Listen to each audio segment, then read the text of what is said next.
ఇప్పుడు నేను చెప్పే ఈ వీడియోని అన్ని రాసుల వారికి కూడా లాస్ట్లో వేసుకోండి.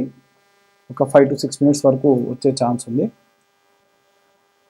మనకు జనవరి మాసంలో సంక్రాంతి తర్వాత నుంచి, అంటే మకర సంక్రమణం పూర్తయిన తర్వాత నుంచి జనవరి 16వ తారీఖు నుంచి ఫిబ్రవరి 2వ వారం వరకు కూడా ఉన్నటువంటి చతుర్గ్రహ కూటమి, చతుర్గ్రహ సంచారము, అంటే సూర్యుడు మకరం నుంచి దాటి అతని యొక్క ప్రయాణం కొనసాగిస్తూ మార్చి 29వ తారీఖు వచ్చేసరికి అది షష్టగ్రహ కూటమిలోకి వెళ్ళిపోతుంది. అంటే మీనంలోకి ఈ గ్రహ సంచారం అంతా కూడా చేరుతుంది. సాధారణంగా ఏంటంటే మనకి షష్టగ్రహ కూటమి గతంలో వచ్చినప్పుడు 2021వ సంవత్సరంలో వచ్చినప్పుడు ఏంటంటే కర్కాటకంలోకి చంద్రుడు, అలాగే సింహ లగ్నంలోకి సూర్యుడు, అలాగే ఈ యొక్క సింహ రాశిలోకి సూర్యుడు, అలాగే మకర రాశిలోకి శని, అలాగే ఈ యొక్క కన్యా రాశిలోకి బుధుడు, ఇలా ఆ గ్రహాలు ఆ సంచారం రావడం వల్ల, ఆ యొక్క గ్రహ సంచారం చేయడం వల్ల మంచి శుభ ఫలితాలు ఇచ్చాయి. కానీ ఇప్పుడు వచ్చేటువంటి ఈ యొక్క చతుర్గ్రహ షష్టగ్రహ కూటమి కాస్త ప్రమాదం అని చెప్పొచ్చు. ఎందుకంటే అన్నీ కూడా ఉచ్చస్థితిలో కంటే కూడా నీచ స్థితిలోకి వెళ్ళిపోయి కేవలం శుక్రగ్రహం ఒకటి చాలా అనుకూలంగా ఉందని చెప్పొచ్చు. ఇక ప్రత్యేకంగా చూసుకున్నట్టయితే కన్యా రాశి వారికి, సింహరాశి వారికి బాగుందని చెప్పొచ్చు. అయితే అన్ని రాశుల వారికి కూడా బాగుండాలి అంటే మనం ఎలాంటి రెమెడీస్ చేసుకోవాలి, ఎలాంటి ప్రతిఫలాన్ని పొందాలి? ఇక్కడ మనం చూసుకున్నట్టయితే సూర్యుడికి శనికి పడదండి. తండ్రి కొడుకులకు విపరీతమైనటువంటి వైరము. అందుకే మకర సంక్రమణం జరిగే సమయము వాతావరణం కూడా మారిపోతుంది. వివాహాలు చేయడానికి కుదరదు. శుభ కార్యక్రమాలు, శుభాది క్రతువులేవి కూడా చేయకుండా ఉండడం మంచిది. చలి కూడా తీవ్రత దాలుస్తుంది అని అంటారు. కాబట్టి ఎట్టి పరిస్థితుల్లో ఈ సమయాల్లో ఎవరైనా నూతనంగా ప్రారంభించేటువంటి వ్యాపారాలు ప్రారంభించకుండా ఉండడం మంచిది. అలాగే వీలైనంత వరకు కూడా ఆదిత్య హృదయాన్ని అందరూ కూడా చదువుకోవడం మంచిది. ఇప్పుడు నేను చెప్పేటువంటి శ్లోకము ఈ యొక్క 25 రోజుల పాటు, అంటే జనవరి 14, 15వ తారీఖు నుండి ప్రారంభించి ఫిబ్రవరి 2వ వారం వరకు కూడా ఈ మంత్రాన్ని ప్రతిరోజు ఉదయాన్నే చదవడం అన్ని వర్గాల వారికి, స్త్రీలనే కాదు, ఉద్యోగస్తులనే కాదు, అలాగే విదేశాలకు వెళ్ళాలనుకునే వారే కాదు, అలాగే ఏదైనా కోర్టు కేసులు ఉన్న వాళ్ళే కాదు, అందరూ కూడా ఈ మంత్రాన్ని చదవచ్చు. ఆ మంత్రం ఏమిటంటే జపాకుసుమ సంకాశం కశ్యపేయం మహాద్యుతిం తమోరం సర్వపాపజ్ఞం ప్రణతోస్మిన్ దివాకరం. లేదా సూర్య అరిష్టేతు సుసంప్రాప్తే సూర్య పూజాంచ కారయేత్ సూర్యధ్యానం ప్రవక్ష్యామి ఆత్మపీడోపశాంతయే. ఈ యొక్క మంత్రాన్ని చదవాలి. అలాగే విశేషంగా ఏవైనా మనం పూజ చేయదలుచుకుంటే ఆదిత్య హృదయం అనేటువంటిది మనం చదవకపోయినా ఆ మంత్రం కేవలం విన్నా కానీ అష్టైశ్వర్యాలు సిద్ధిస్తాయట.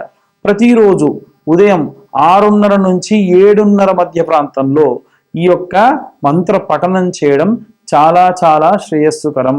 ఇక ప్రత్యేకంగా గ్రహాలకు సంబంధించి బుధుడు, శుక్రుడు, అలాగే రాహు, ఈ యొక్క బుధ గ్రహానికి సంబంధించి, శుక్రగ్రహానికి సంబంధించి, రాహుగ్రహానికి సంబంధించినటువంటి ఏవైనా సరే మంత్రములు చేసుకోవడం, మంత్రములు చదవడం చాలా శ్రేయస్సుకరమని మన వేద పురాణాల్లో చెప్పడం జరిగింది ఈ యొక్క మకర సంకరణ సమయంలో. కాబట్టి ఏ మంత్రం చదవాలి అంటే హిమకుంద మృణాలాభం దైత్యానాం పరమంగురుం సర్వశాస్త్ర ప్రవక్తారం భార్గవం ప్రణమామ్యహం. మళ్ళీ చెబుతున్నానండి, హిమకుంద మృణాలాభం దైత్యానాం పరమంగురుం సర్వశాస్త్ర ప్రవక్తారం భార్గవం ప్రణమామ్యహం. ఈ మంత్రాన్ని రోజు ఉదయాన్నే లేదా అసుర సంధ్యా సమయంలో చదివితే చాలా మంచిది. ఎందుకంటే అసుర సంధ్యా సమయానికి శివగణములన్నీ కూడా భూమంతా సంచరిస్తున్న సమయంలో మనము శివనామ స్మరణ చేసిన, ఈ యొక్క శుక్రాచార్యుడి మంత్రం చేసిన రాక్షసులు, భూతప్రేత పిశాచాలు, గ్రహాలను ఇబ్బంది పెట్టేటువంటి ఇతర గ్రహాలు ఏవి రాకుండా శాంతి కూరుతాయి. ఎందుకంటే రాక్షసులందరికీ కూడా గురువు కాబట్టి రాహుగ్రహానికి, శుక్రగ్రహానికి ఈ మంత్రం చదివినా స్వస్థత చేకూరుతుంది.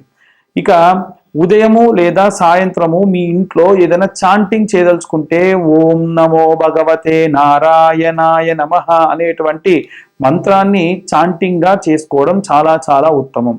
లేదా ఓం నమో నారాయణాయ నమః అనేటువంటి మంత్రాన్ని కూడా రోజు చదవడం చాలా చాలా ఉత్తమం. విశేషంగా విప్ప నూనెతోని లేదా అష్టమూలికా తైలంతోని రోజు దీపారాధన చేయండి. చాలా చాలా విశేషమైనటువంటి ప్రతిఫలాలు పొందుతారు. ఈ యొక్క గ్రహస్థితుల వల్ల ఇబ్బంది పడేటువంటి వారెవ్వరూ కూడా ఇబ్బంది పడకుండా ఉంటారు. ఇక ప్రత్యేకంగా మీ అందరికీ చెప్పవలసినటువంటి విషయం ఏమిటంటే, మీ యొక్క డేట్ ఆఫ్ బర్త్ టైం లేకుండా చాలా మంది పేరు బలం మీద జాతకాలు చెప్పండి అని చెప్పి ఫోన్లు చేస్తూ ఉన్నారు. డేట్ ఆఫ్ బర్త్ టైం లేకుండా ఎవరైనా జాతకం చెప్తానంటే నమ్మకండి. నాతో సహా ఎవ్వరు అన్నా సరే నమ్మకండి. ఎందుకంటే డేట్ ఆఫ్ బర్త్ టైం లేకుండా జాతకం చెప్పడం అనేటువంటిది చాలా చాలా మూర్ఖత్వం. ఇప్పుడు పేరు బలం మీద చెప్పాలి అంటే రాము అన్న పేరు గల వాళ్ళందరూ ఒకేలా ఉంటారా? ఉండరు కదా. కాబట్టి ఎట్టి పరిస్థితుల్లో మీరు పేరు బలంతో జాతకాలు చెప్పించుకోకండి. ఒకవేళ మీ పేరు గనక జన్మనామం అయితే, ఒక ఆయన పేరు కుల్లయ్య, ఎందుకంటే కు అనే అక్షరంతో పెట్టాలి, మూడు అక్షరాల్లో పెట్టాలంటే కుల్లయ్య అని పెట్టారు. ఆయనది జన్మనామం, జన్మనామాలు అలా ఉంటాయన్నమాట. కాబట్టి అలాంటి వారు మీరు చూయించుకోండి జాతకం, పర్లేదు. కానీ మీ జన్మనామం కాకుండా వ్యవహారం అంటే తాతల పేర్లో, తండ్రుల పేర్లో, దేవుళ్ళ పేర్లో పెట్టేశాము, మీ డేట్ ఆఫ్ బర్త్ ఏంటో తెలియదు అనుకున్న వాళ్ళు చేయి చూయించుకొని హస్త సాముద్రికం ద్వారా మీ జాతకాలు చూయించుకోవచ్చు. కానీ డేట్ ఆఫ్ బర్త్ టైంతో చూయించుకోవచ్చు. కానీ ఉత్త పేరుతో జాతకం చూయించుకోవడం అనేటువంటిది చాలా చాలా తప్పు, అది కరెక్ట్ కాదు. ఇక చాలామంది మాకు ఊరికనే ఫోన్ చేసి వాళ్ళు ఎక్కడ ఏ పరిస్థితుల్లో ఉన్నారో, మేము ఏ పరిస్థితుల్లో ఉన్నాము అనేది కూడా తెలియకుండా డైరెక్ట్గా జాతకం గురించి అడిగేస్తూ ఉన్నారు. దయచేసి అలా చేయకండి. వాట్సాప్ చేయండి, మీ కింద కనిపించేటువంటి నెంబర్తోని వాట్సాప్ చేయండి. అప్పుడు మీ ప్రాబ్లం ఏంటి, మీ డేట్ ఆఫ్ బర్త్ ఏంటి, టైం ఏంటో పెట్టండి. మా యొక్క టీం ఉంటుంది, వాళ్ళు మీతోని రెస్పాండ్ అవుతారు, మాట్లాడతారు. మీ యొక్క జాతకానికి సంబంధించిన ఇబ్బంది, వ్యవహారానికి సంబంధించిన ఇబ్బంది అన్ని కూడా మాట్లాడి డీటెయిల్డ్గా మీతోని నాతో మాట్లాడడానికి ఒక టైం కేటాయిస్తారు. ఎందుకంటే పొద్దున్న లేస్తే ఫోన్ కాల్స్ బాగా వస్తున్నాయి, ఊరకనే మాట్లాడే వాళ్ళు, సరదాగా మాట్లాడే వాళ్ళు చాలా మంది చేస్తున్నారు. అన్యథా భావించరాదు, అందరి ఇబ్బందులు తీర్చడానికి మేము ఉన్నాం. కానీ మీరు మాట్లాడే టైంలో వేరే వాళ్ళు ఇబ్బంది ఉన్న వాళ్ళు కూడా చాలా ఇబ్బంది పడుతూ ఉన్నారు. అయితే జాతకానికి సంబంధించి కూడా పాపం ఎంతో మంది చాలా చోట్లకి వెళ్ళి 10,000, 20,000, 15,000 ఖర్చు పెట్టుకున్న వాళ్ళు ఉన్నారు. మీ జాతకం పూర్తిగా 60 పేజీల్లో చేత్తో రాయడం కుదరదు కాబట్టి కంప్యూటర్లో నేను క్యాలిక్యులేట్ చేసి 60 పేజీల్లో జాతకం ఇవ్వడం జరుగుతుంది. 60 కంటే ఎక్కువ కూడా ఇచ్చిన సందర్భాలు కూడా ఉన్నాయి. దీనికి కాను మేము తీసుకునేటువంటి రుసుము 2,111 రూపాయలు. ఇవి ఇంతకు మునుపే మేము చెప్పాము, జనవరి 1వ తారీఖు వరకు మాత్రం తక్కువ తీసుకుంటాం, తర్వాత నుంచి పెంచుతున్నామని చెప్పాము.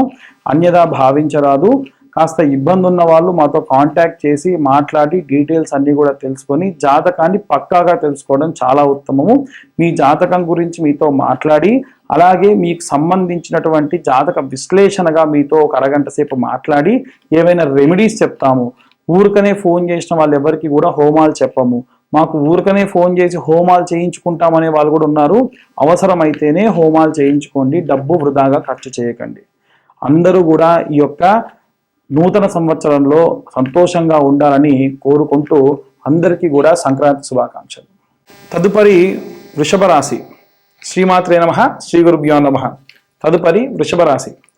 వృషభ రాశి వారికి సంబంధించి ఈ యొక్క మకర సంక్రాంతి పూర్తయిన రోజు నుండి ఫిబ్రవరి 2వ వారం వరకు ఎలాంటి ప్రతిఫలాలు పొందగలుగుతున్నారు, ఎలాంటి విశేషాలు జరుగుతాయనేది ఇప్పుడు మనం తెలుసుకుందాము. వాస్తవంగా వృషభ రాశి వారికి ఈ యొక్క 25 రోజులు చాలా చాలా క్రూషియల్ టైం అని చెప్పొచ్చు. చాలా బాగుందని కూడా చెప్పొచ్చు. ఎందుకంటే షష్టగ్రహ కూటమి లేదా చతుర్గ్రహ కూటమి ఏర్పడేటువంటి సమయానికి గాను ఈ శుక్రగ్రహానికి సంబంధించినటువంటి రాసుల వారికి చాలా అనుకూలంగా ఉన్నట్టుగా మనకు తెలుస్తోంది.